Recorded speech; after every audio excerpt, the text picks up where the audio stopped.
jam-packed show. Absolutely, we do. And we are going to talk about some phenomenal things that are coming up. Let me get my show notes over here. Got some phenomenal things that we're going to talk about today, and I just can't wait to jump into it. So let's go ahead and begin talking about what we have in store. All right, so it looks like we have one of our agents, Margaret. Welcome, Margaret. How you doing, Margaret? Margaret's doing well, doing phenomenal. All right, so for those, if you're checking us out on our YouTube channel, or if somebody sent you the link to today's video, I want to say thank you for giving us your attention for this brief moment of where we're going to jump into our topic for today. If there's anything that you hear that really stands out to you and you want to get additional information, you want to hear more about our company, Brooks & Davis Real Estate Firm, there's going to be an opportunity. We're going to show you a link, and you will be able to click on that link and schedule an online or in-person company introduction with us. So I know Margaret, she's on board with us, so at any point if she has questions or things like that, she can stop me, comment, and I'll make sure to address her question. All right, so we always, before we begin, we really get into a bunch of detail. I want to give you guys an opportunity to see, you know, you're checking us out on YouTube. This is the only place that you can find us. You can. Jessica's on board. Hold on, y'all. Here, Margaret trying to talk to me. Jessica's on board. Hold on, Margaret. I can't hear you. Jessica's on waving. board. Hold on, I can't hear you, Margaret. I don't know why. My microphone is on. Hi, Jess. How you doing? Why is Jess waving? Let me type the message.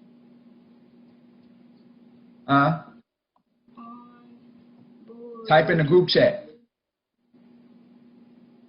She is on board. She's on board to do what?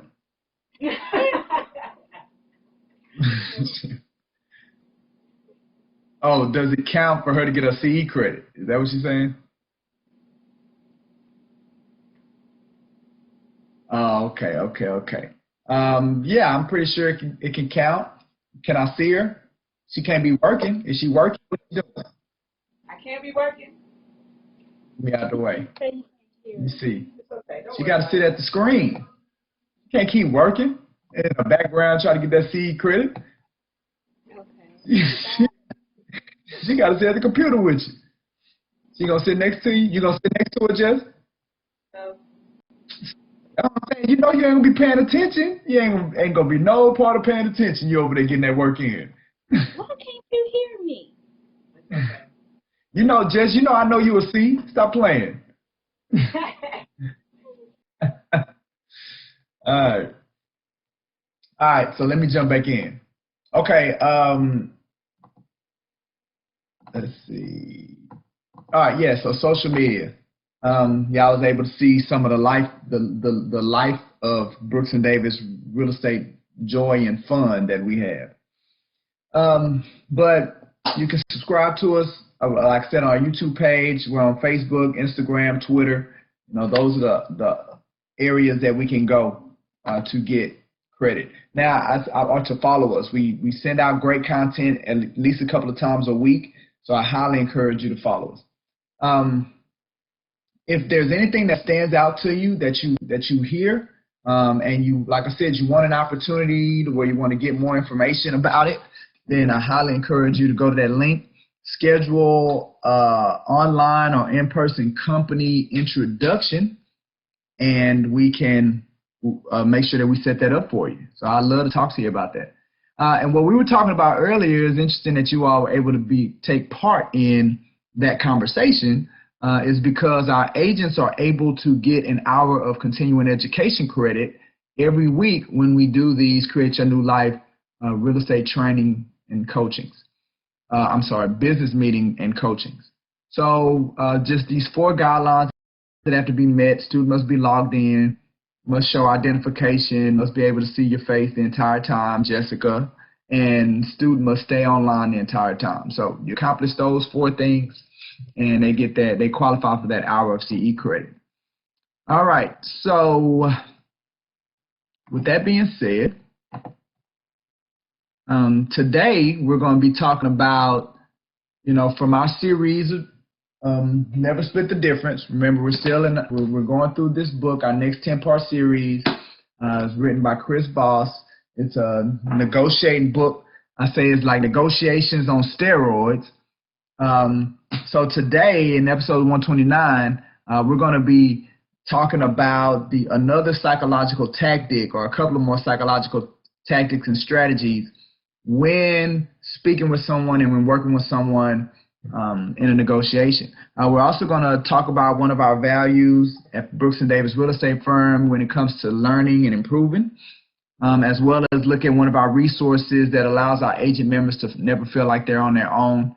And we're going to look at a package of some investment properties that will be great if you have a client that is looking for some investment opportunity.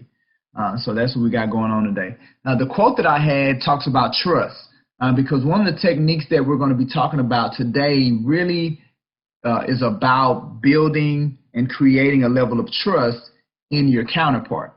So the total quote is, "Trust takes years to build, seconds to break, and forever to repair." And that was a quote. It's an unknown author who gave that quote. And again, it's apropos when it comes to what we're going to talk about today. When you build that trust, you put in that work to build it. It's a lot of effort and a lot of energy, but at a split second, that trust can be lost through any simple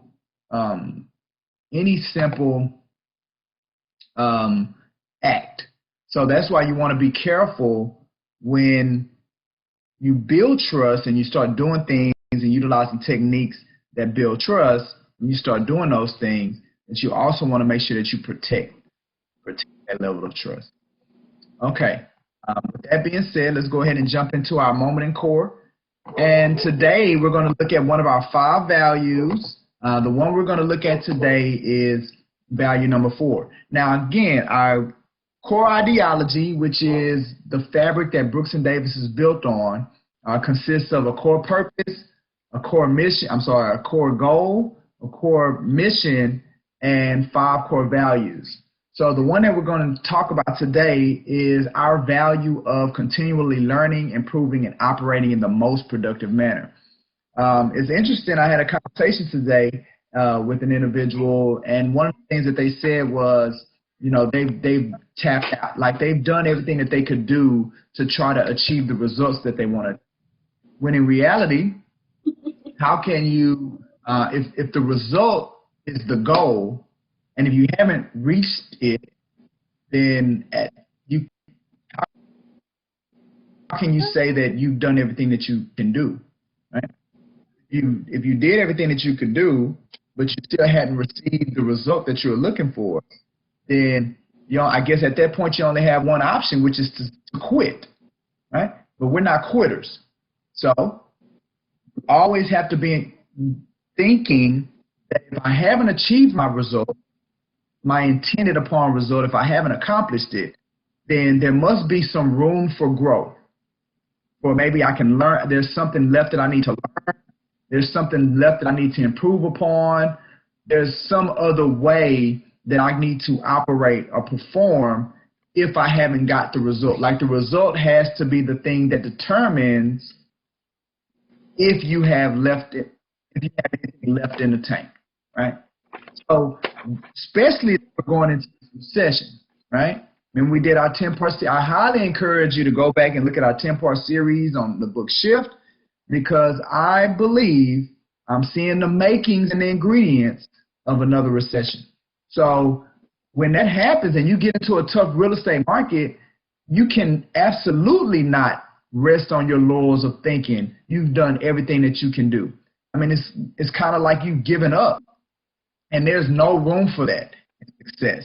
having that type of mindset and success. You got to be with the mindset that I'm going to do whatever it takes until I achieve the result that I want.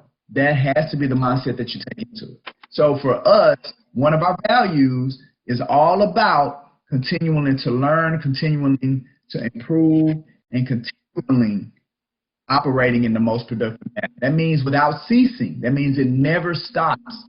It means you never get to a point to where you've done all that you can do. Okay? All right. So that's our moment in court for today.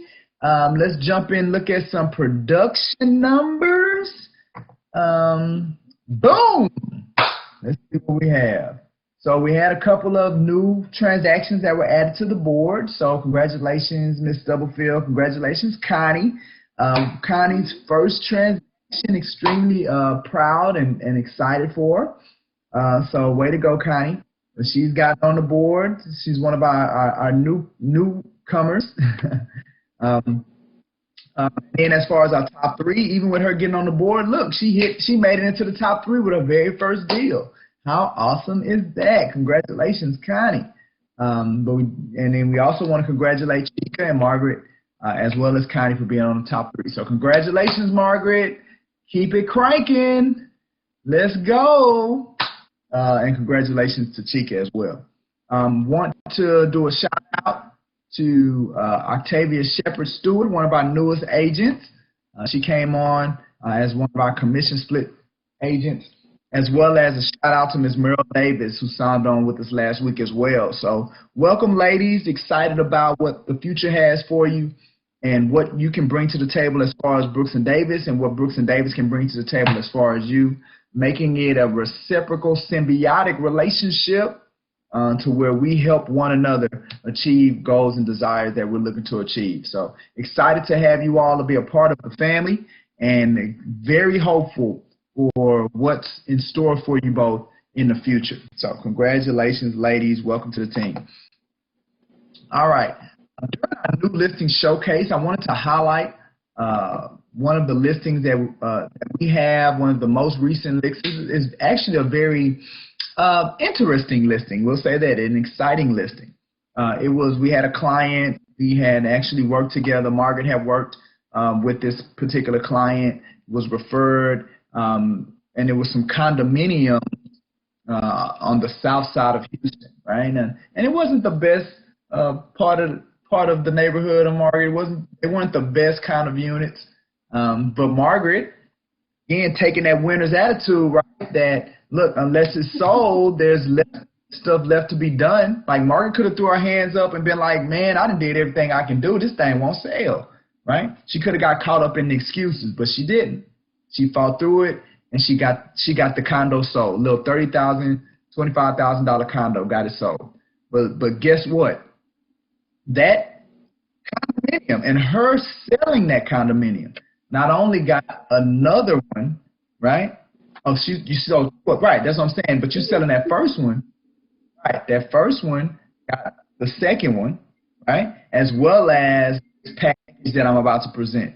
So I'm saying the resilience that Margaret brought to the table on that first one is now multiplied itself like 9 times just from the resilience that she brought to the table. So so what I said earlier, as far as that continually learning, improving, and operating, those are the kind of things that come, and those are the results that you want to measure, that you want to look at. So with that being said, there's an 8-package condominium package. I can't really call it a complex, but there are 8 units, condominium units in this community that we packaged up, and they are for sale. So now they're currently on the market for $439,500. So if you have investors, people that are looking for some type of return on investment. Now at that price, it's a phenomenal cap rate, right? Based on the amount of gross income that is coming from the units, you can see a capitalization rate of 10%, which is very good, especially in this market.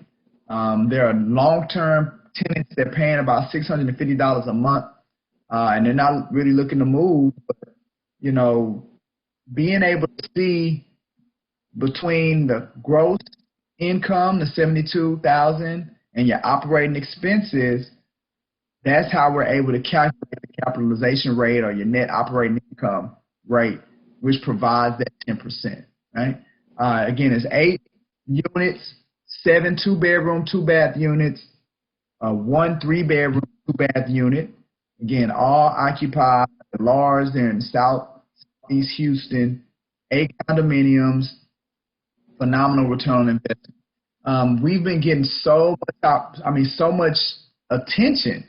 Like, I don't think it's even been, these things have even been live more than, look, it's only been on the market 4 days. And we've had countless people engage and inquire about these units. So we definitely can't foresee these things not being under contract, say, within the next week or so. Right? So we're excited about the activity that it's generating. I'm trying to see if I can show you some pictures, but it doesn't look like it wants to let me be great today. So unfortunately, looks like you're not going to be able to see pictures. But guess what? You can always go to har.com, put in that MLS number, and it'll pop it up for you. And in multifamily, and you'll be able to see the pictures because it's not letting me show them to you today. But 8100 Leonore Street, they're all 8100 Leonore, but all 8 units have their own unit number. So we have additional information that we can forward to you that will give you, let's see if I can pull that up. Okay, here's the rent roll. So I can at least show you the rent roll. Maybe not. Maybe I can't show you the rent roll either. Okay, there we go. So there's the rent roll. Like I said, there are the different buildings, different unit numbers. As you can see, when it says F building, you're actually getting all of the units that's in that building, right? And then 2 are in another building. Now, I believe, let's see, 1, 2, 3, 4, 5, yeah. And then 2 are in one other building, and 1 is in a building by itself. But you can see they're all between $750, $850. You can see association dues as well as expenses. You take all that stuff out. You got your net income, operating income, and you can see how we came up with the 10% cap. So, like I said, it's a phenomenal opportunity for somebody that's looking to get a return on investment out of real estate. It's a great time to jump into that. So feel free to sell our unit at our property at 8100 Leonore Street. We'd love to get that one off the books. Ain't that right, Margaret? Love to get that one off the books and add to your reputation out here in these streets. All right. Okay, so now let's do this. I want to talk about a resource that we have access to. In addition to the coaching, and this is really kind of what drove the coaching, is that we want to make sure that agents are successful. Like, we want to get away from it just being lip service.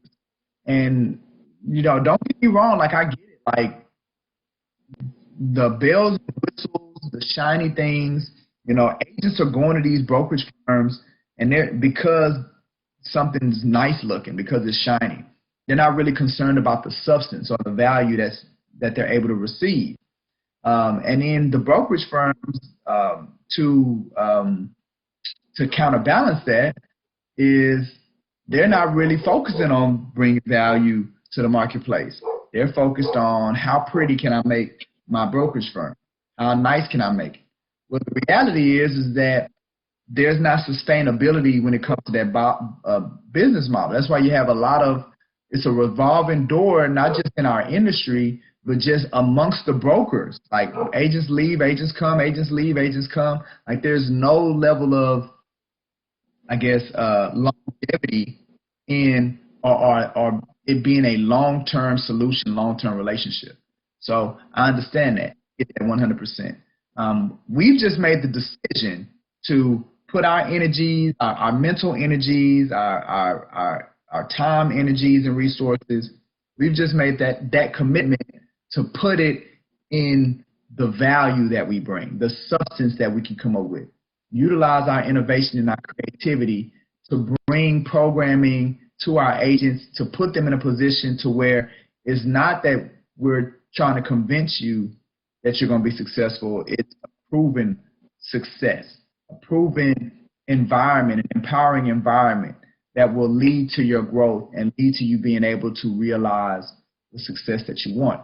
So since that's how we're approaching it all, we come to the table with any program, anything that we do, we come to the table with that mind frame of how can we put our agent in the best position to be successful. So that's where we get all of these multiple programs. Now, the one that we're going to talk about today is our hotline.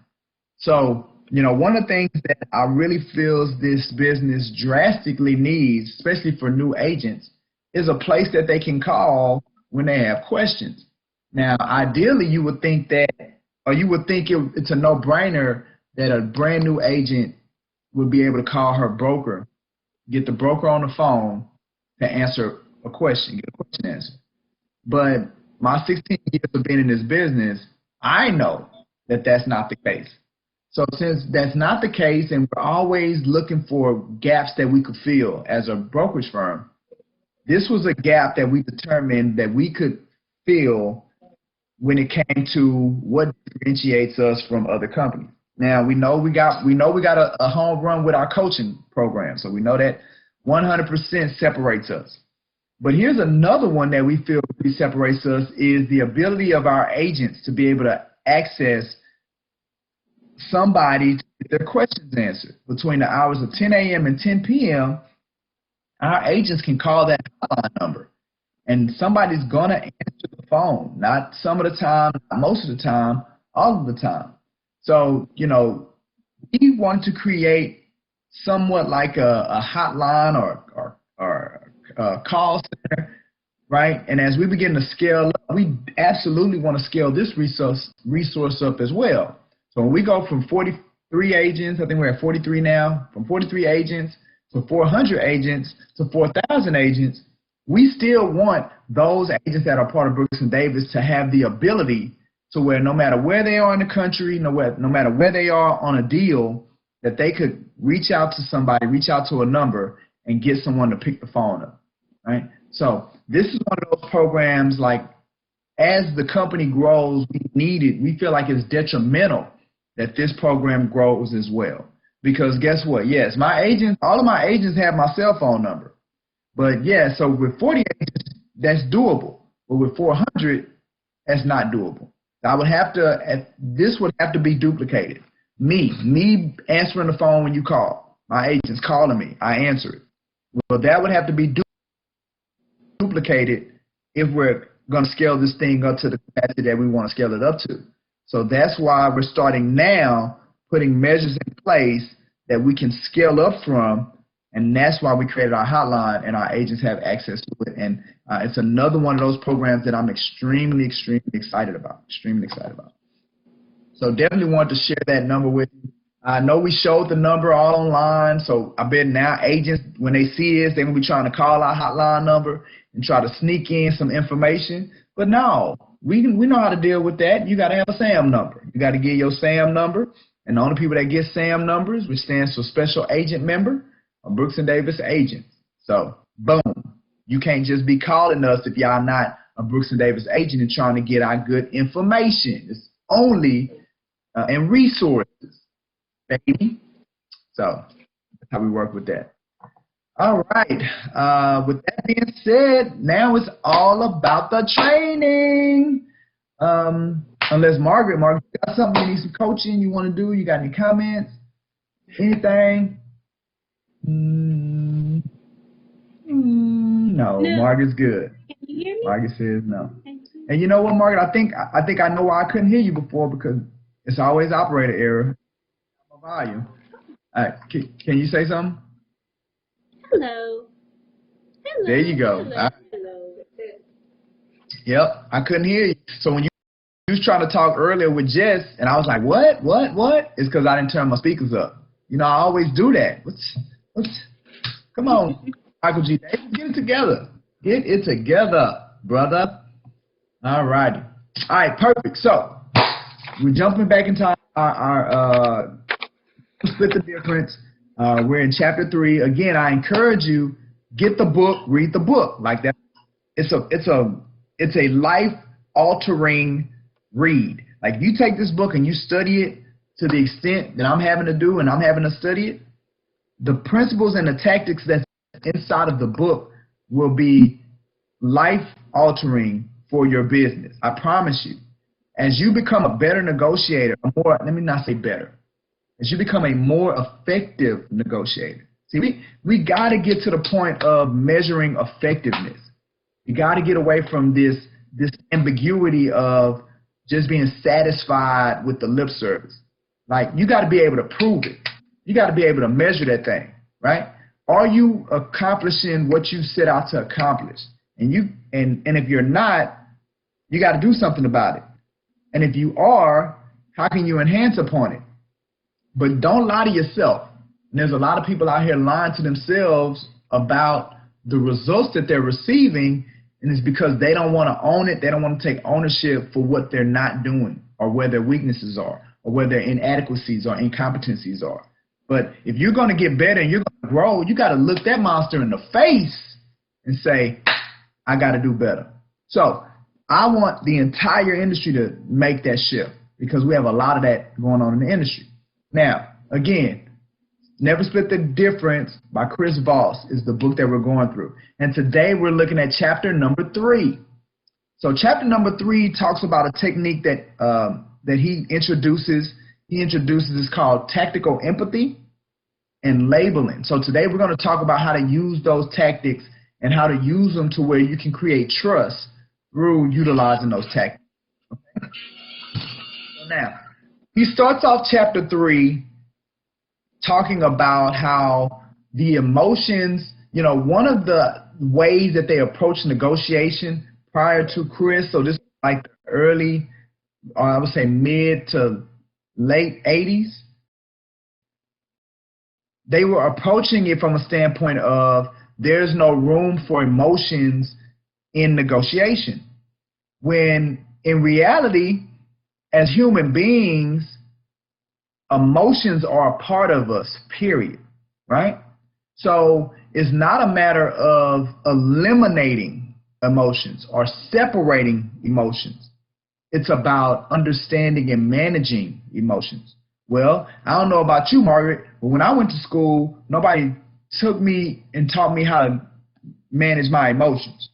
I ain't took no classes in school. When I went to college and got my degree, there was no emotion management 101. Like I ain't get that. So most of us out here, no matter how smart we are, no matter how much money, what big fancy job we got, which big high income that we making, most of people don't understand how to manage their emotions, right?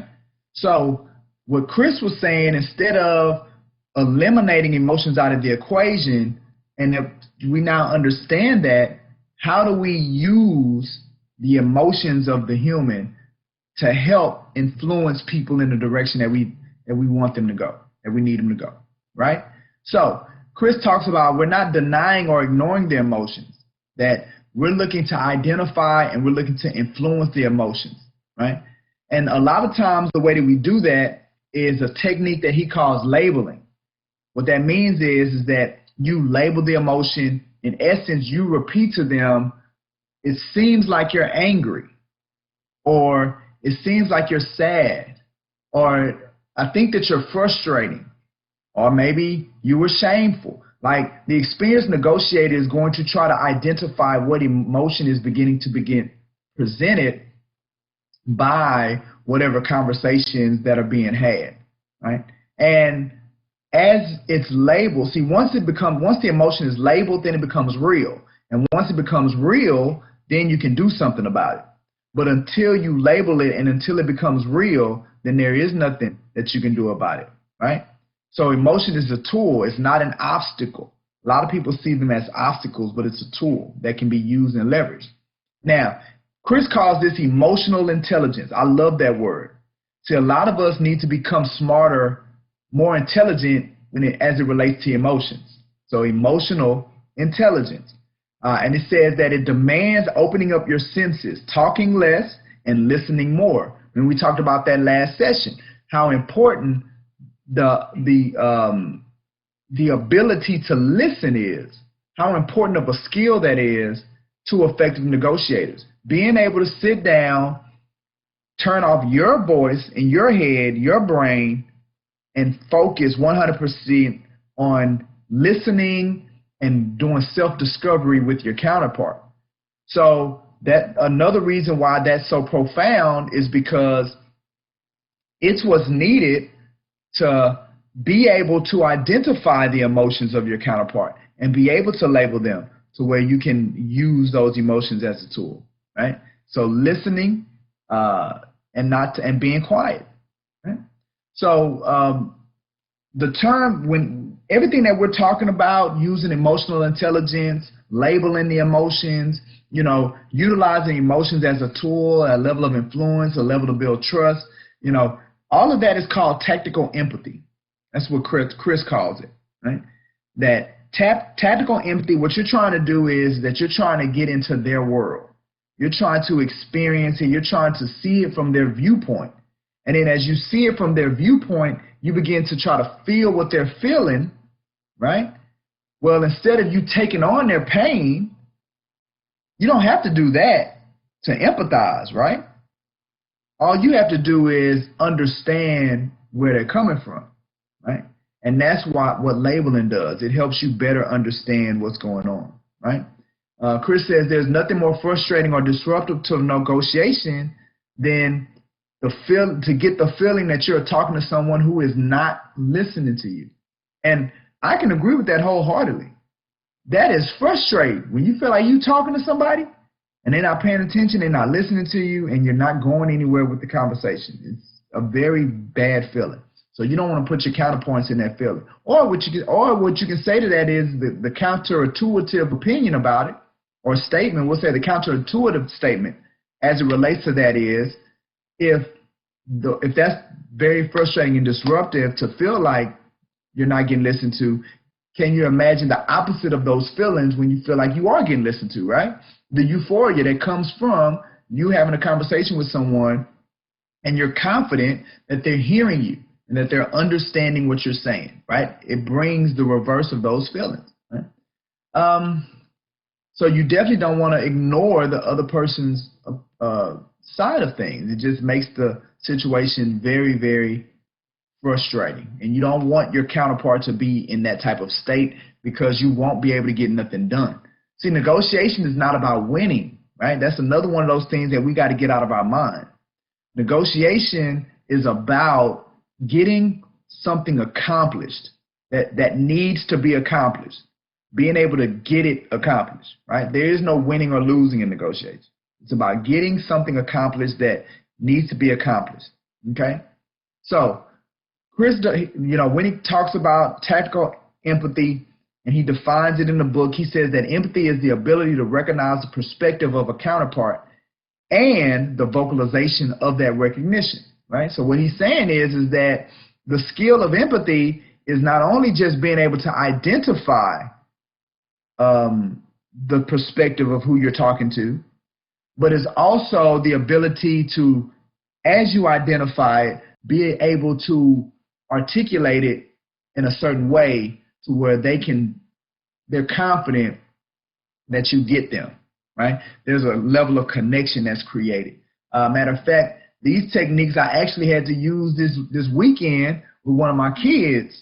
And if you think negotiating real estate is tough, try negotiating with your kid to get them to do something, right? So when I talk about honing my negotiation skills, I get my best work at home. with a 7, a 8, and a 13-year-old. Believe that. So the empathy piece, and when talking to children, the empathy piece is very important. Let's see. Now, one of the things that he points out is that just because you see somebody's perspective does not mean you need to agree with it, right? You just need to understand where they're coming from, right? You don't have to agree with it. Again, very candid conversation today, and a lot of the things that were said, I didn't agree with what the person was saying, and I vocalized it like I don't agree with you, but I assured them that I do hear you though. Like I hear what you're saying, and I get where you're coming from, whether I agree with it or not. And in reality, it wasn't like I told them. It's not your responsibility to prove to me something. If you believe it, that's it, right? At this point, it's just a matter of giving information, and then with that information, we make decisions on what we're going to do with what's been delivered, right? But it's not about proving anything. So the empathy part is not about agreeing. It's just about understanding their point of view, okay? Understanding the feelings, understanding the mindset of where the individual is in that moment. And that's how you deal with the emotional obstacles, right? It says if you want to increase your neural resonance skills. So neural resonance is, being actively engaged consciously to see the nonverbal tales, people call them tales, of another individual. So it says if you want to increase that, he talks about practice, right? He talks about turning your attention to someone who's talking near you, or watch a person being interviewed on TV as they talk. Imagine that you are that person. Visualize yourself in the position they describe and put in as much detail as you can as if you were actually there. But be warned, a lot of classic deal makers will think your approach is soft-headed and weak, right? So that is something that a lot of these techniques that we're getting right here, as you try to talk to your friends about them, or these other people that feel like they're, these win-win negotiators using a lot of the verbiage and the terms that they've been getting from academia, then they're going to feel like your approach is completely wrong. I bought into it because I've seen it work. I've seen both sides. I've tried both sides. I've did both sides. So I'm able to see which one has worked, which one, not to say that the other way doesn't work, but the level of results that you get with the things that Chris is talking about have far outweighed, in my experience, what some of these other techniques have done. Okay, so now he gives an introduction to labeling, then he jumps into the tactical empathy piece, and then he comes back and devotes another section to labeling, right? So the reason he does that is because the tactical empathy is just you being able to identify, right? You being able to come to the conclusion that, oh, this person must be angry. Oh, this person must, because of that situation right there, this has frustrated them. Or because of this, they are extremely excited. The tactical empathy is just that, you being able to identify it and verbalize it, right? But the labeling is that once you've spotted the feelings, for you to take that and then turn those feelings into words and then repeat them back to them. So you're helping the individual because, like I said earlier, they don't become real until you call it something. So all they know is they're feeling a certain way, but they don't know what it is. So you're just there to help them turn that feeling into a word. Then at that point, once it becomes a word and once it becomes real, now you can do something about it, right? Now something can be done. So giving someone's emotion a name, not only does it help them, but it also shows them that you have identified with them, and it gets you close to them. See, so that's where that whole building trust piece comes in, because now you've placed your counterpart in a position to where you made yourself more relatable, because if they're angry and you're able to recognize that they're angry, well, now there's a connection that's been formed. and you guys have become more intimate. So he says, think of labeling as a shortcut to intimacy. It's a time-saving emotional hack. Right? So labeling is very key. Now, Chris says, once you've spotted an emotion you want to highlight, the next step is to label it out loud.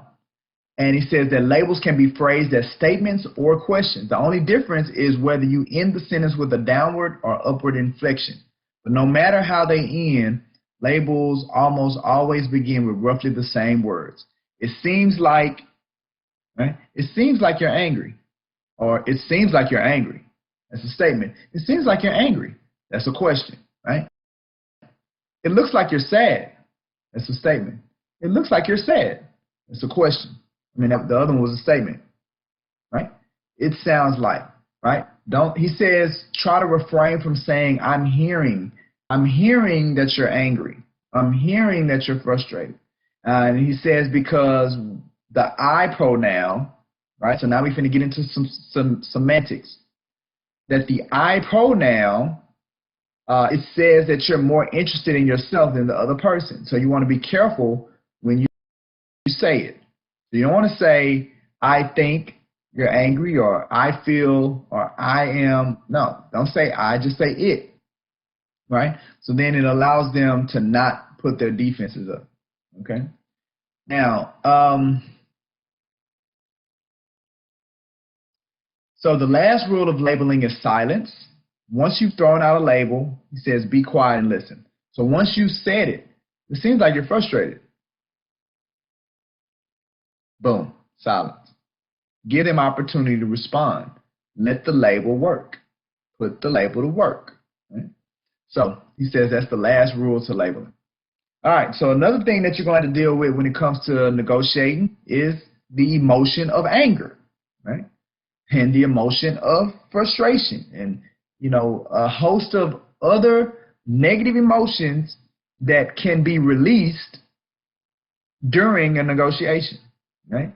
So another tactic is about learning how to neutralize that negative and then reinforce it with positive. So Chris says, as an emotion, anger is rarely productive in you or the person you're negotiating with. So you want to do your best to keep anger out of the equation. You don't want to use anger as a tactic, right? There were times that I was negotiating in the past where I believe that anger, any kind of emotion from your counterpart, put them in a weaker situation. But what I found now is that there are certain emotions in your counterpart that could be destructive to the negotiation, right? So not only do you have to manage your own emotions, you got to be careful of the emotions that's coming from the other side and be skilled enough to know how to neutralize and reinforce, okay? So he says that anger releases stress hormones and neurochemicals, and it disrupts your ability to properly evaluate and respond. So you never want to put your counterpart in a situation where they can't evaluate. Because if they can't evaluate, then they can't make the good decision. It says that anger blinds you to the fact that you're angry in the first place, which gives you a false sense of confidence. Okay? Now, Chris says he learned how important it was to go directly at negative dynamics in a fearless but differential manner. So again, labeling it. If somebody's getting angry, you say, it seems like you're getting angry, right? Or it seems like you're getting angry. Go straight at it. Right? He found like that's, and then he gives some techniques as far as how to deal with it, right? One of the techniques he says is apologize for a bonehead. He says apologizing for a mistake, just go right at it. Faster than the most efficient means of establishing a quick working relationship is to acknowledge the negative and diffuse it. So if you made a mistake, you say, you know what, that was on me. I shouldn't have did that. It's the easiest way to move past something. Seems like you're angry at something that I did. That wasn't my intent. Boom, let's go right at it so we can get on to the next. Right? One of the statements that he used when dealing with negative situations or things, or if he's about to negotiate a point that's going to be a tough point for the other side to consume, he'll go right at it and say, look, I'm an asshole. right? He'll place the negative on him, like he's the bad guy. You know, Jim Camp in his book calls it allowing the other side to be okay. And you want, if anybody's going to be unokay, you're the one that needs to be unokay. You're the one that needs to be the asshole. So that's what Chris says. Just go and make yourself the bad guy. And then what that does is that puts the other person in the situation of okayness, like Jim says. Chris says, research shows that the best way to deal with negativity is to observe it without reaction and without judgment. Then consciously label each negative feeling and replace it with positive, compassionate, and solution-based thoughts, right? So in so many words, what Chris is saying is that if you're in an engagement, in a negotiation, and you see negative things taking place, right? Maybe, and it could be things that you caused. You've said things, you've done things, or vice versa. What Chris is saying is that you don't react to it, you observe it. And as you observe it, you begin to consciously label it, and then you begin to replace it with something more compassionate or solution-based to get you to move forward. Right? Chris mentions this another technique, and this is as far as you preparing for a negotiation with someone. So in your preparation, one of the things that Chris brings out in chapter 3 is a technique called an accusation audit. My best way to describe it, if you all have ever seen 8 Mile, the movie 8 Mile. Margaret, you ever seen 8 Mile with Eminem in it? All right. So in that movie, the way that he won the last battle rap, right, was that he took everything possible that the other rapper could say. He took everything possible, and then he said it. So now once he put all his junk out there, it didn't leave anything for my man to say, right? So that's what an accusation audit is. It's coming up with any negatives that your counterpart can come up with, and then you writing them down and knowing them, and then you saying them before you give them an opportunity to say it, right? Because by doing it that way, you can disarm your counterpart while negotiating everything by presenting to them these negatives, these accusations that someone can put on you, right? And again, the best way to do the accusation audit is, first of all, sit down, identify what could possibly be said, but then also while going through the negotiation, again, listening, right? Listening to every terrible thing your counterpart could say about you or the negotiation, and then write it down. Okay? So that was chapter 3. Chapter 3 of the book talks about tactical empathy, talks about labeling, talks about accusation audits, right? There's some key lessons that he has at the back of the book. When it talks about tactical apathy, the biggest takeaway is that you want to imagine yourself in your counterpart's situation, right? Again, Jim Camp, in his book, we got to understand when it comes to negotiation that it is not about you. At no part of the negotiation can it be about you. If you make it about you, then guess what? You're not going to be listening. You're not going to be able to utilize tactical empathy. You're not going to be able to connect, right? You're not going to do any of those things if you make it about you. So that's why it's very important that it's always about the counterpart. If you want to get the best results, if you want to get the most effective results in the negotiation, you got to make it about them, right? So he talks about imagining yourself in their situation. You don't have to agree with it, right? You just need to acknowledge it. You need to understand it. Right? And once they know you're listening, then they'll tell you something that you can use. Like, that's how you continue to put them in that situation where they trust, they're comfortable, again, so you can get the information that you need from them. That's whole going into it with a mind of self-discovery. That's what we talked about last session. All right. He says the reasons why a counterpart will not make an agreement with you are often more powerful than why they will make a deal. So you got to first clear up the barriers to agreement, right? A lot of times it's not about what's on paper. It's about the stuff in between you and the other person. Again, those emotions, those feelings, those negative influences that may be preventing the deal from done. It has nothing to do with what's in black and white, right? He talks about pausing after you label a barrier or mirror a statement. I mean, we talked about mirroring last week, where you just say the last 3 words or the most important parts of what they said. That's a great way to kind of shock people into hearing what they're saying. Because a lot of times people say things and they're not listening to themselves, right?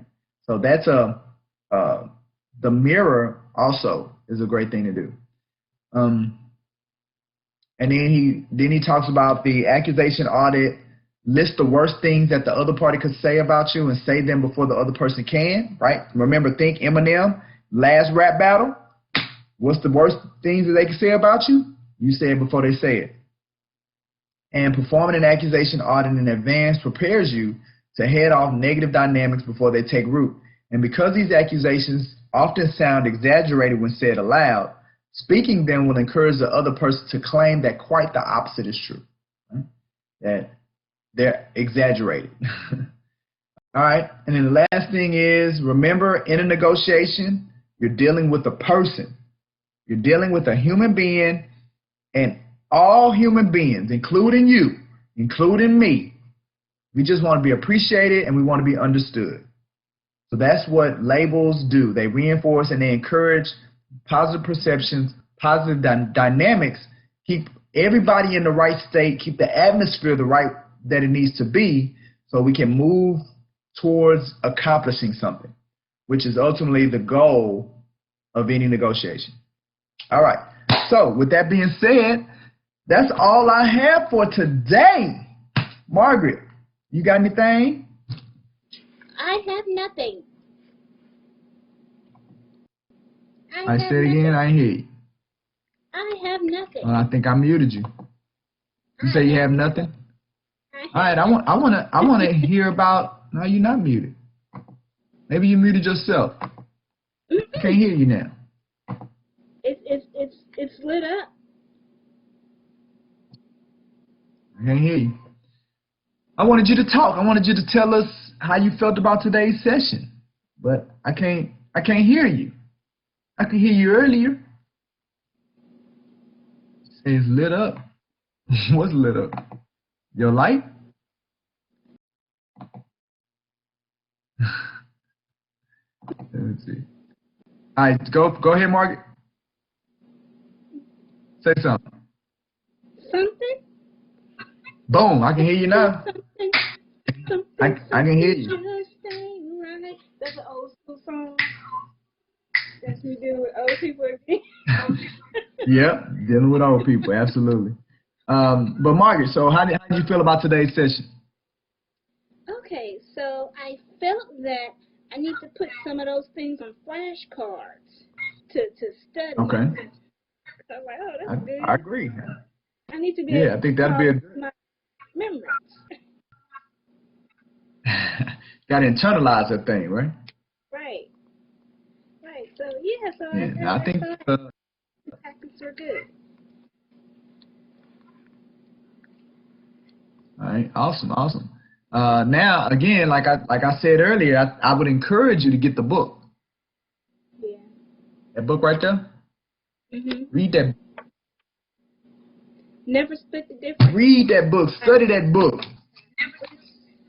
Never split the difference. Chris Voss. Yeah. Chris Voss. Never split the difference. Book. Chris Voss. You have all your highlights and all that stuff. Okay. Get in there and read it. That's gonna get you there. What? You should give away your copy. I should give away my copy? Why should I do that? Yes, as like an incentive. What reason? Whoever gets all their coaching in and reaches a certain plateau or milestone, they get this copy. Hmm. You know, that's an excellent idea, Margaret. 100%. My only objection to that is that I believe people get more out of things that they've invested in. So because I really believe the information in that book is very valuable, the environment that I would rather create is because they made an investment in the book, then it increases their chances that they'll take it seriously and they'll read it. Versus, you know, how a lot of times when we haven't invested in something, we don't take it as serious. We don't hold as much value to it.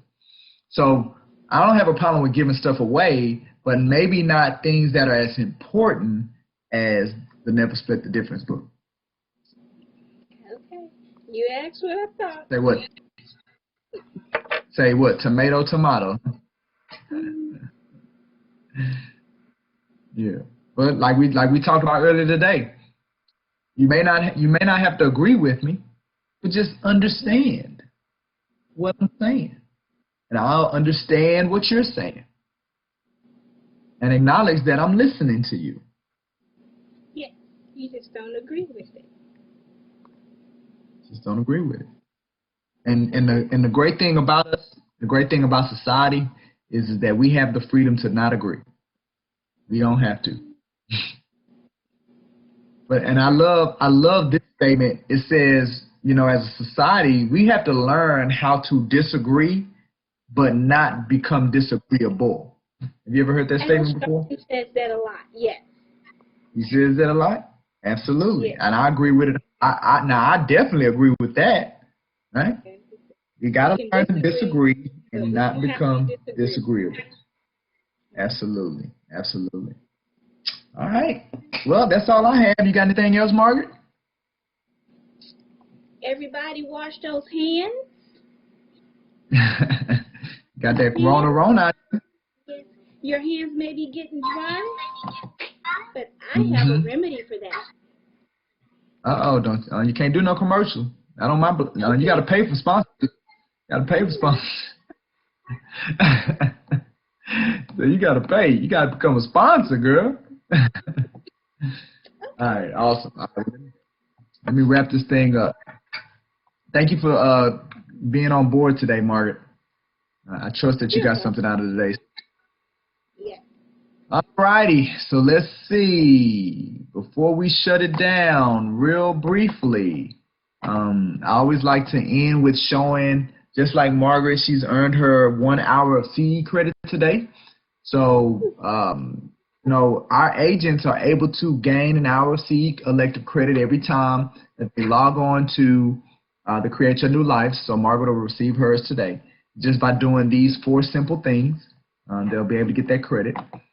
And then again, if you heard something, if you feel like as a real estate professional that you could use this type of nurturing, this type of coaching, guidance, the agent hotline, if you feel like you could, that could help fill some gaps in your business, being able to have access to a resource like that, then I highly encourage you to click on that link, go to that link, and schedule an online or in-person company introduction to where I can sit down and go in more detail about what we have to offer. And then finally, we send content multiple times a week on multiple social media platforms. So I impress upon you to, if you're checking us out on YouTube, make sure you subscribe. But visit our Brooks and Davis business page. Visit our LinkedIn and our Instagram and the Twitter, and find us on those mediums and like it and follow it. Right. So when we get new content, you'll be the first to find out about it. You'll get notified. You'll get dinged, and then you'll be able to learn, grow, and share. Contribute to someone else's life by forwarding great content if you feel like you've gotten a lot out of it. Right? So with that being said, let me cue up my music.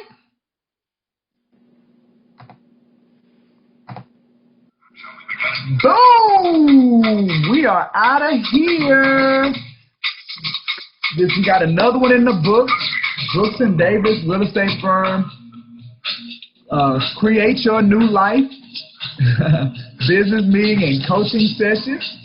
Next session, we're going to continue talking about more psychological tactics and strategies. We're going to look at some that, if not handled, could really jeopardize your position in the negotiation. So we're going to talk about that next week. I think we had a great show today.